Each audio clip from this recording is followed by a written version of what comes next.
Have you ever sat alone in a quiet room and whispered to God, "Why am I alone now?" Even when you tried to be kind, patient, and loving, loneliness can feel like punishment. It can feel like rejection.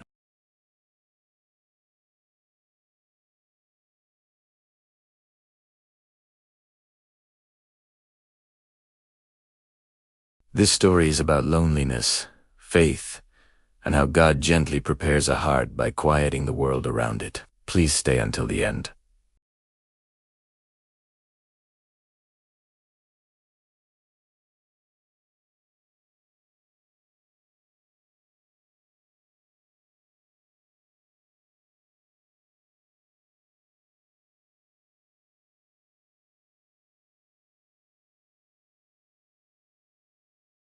And she tried to make her home a place where kindness never ran out. There was a time when Martha's life had been full of sound and movement.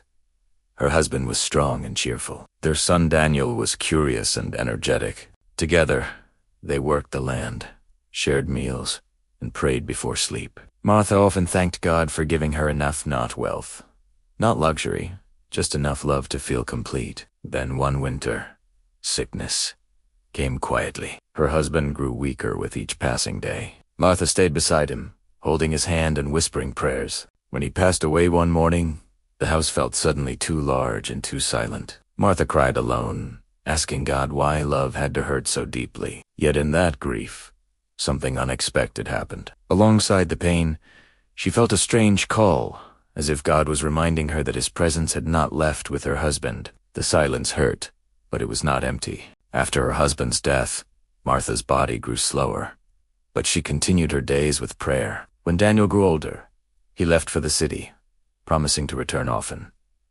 At first, he did, but as time passed, his visits became shorter and rarer. Martha learned to eat her evening meals alone. Some nights, loneliness pressed heavily on her chest, and she asked God quietly, "Is this what remains for me?" But each morning, she still rose, folded her hands, and thanked God for life. She never asked God to take the loneliness away.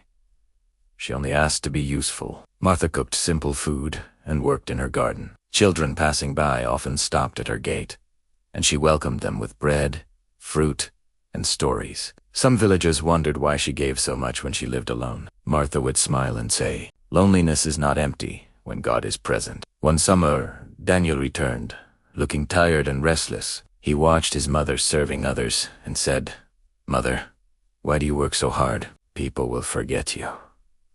You should rest."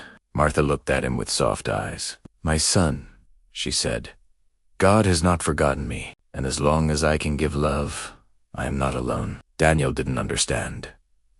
To him, loneliness meant failure. As months passed, Martha's health weakened. Loneliness returned with force, and tears fell freely. But instead of growing bitter, she prayed more deeply, trusting God was shaping her heart. One winter, she became very ill, and then something unexpected happened. People came from every direction.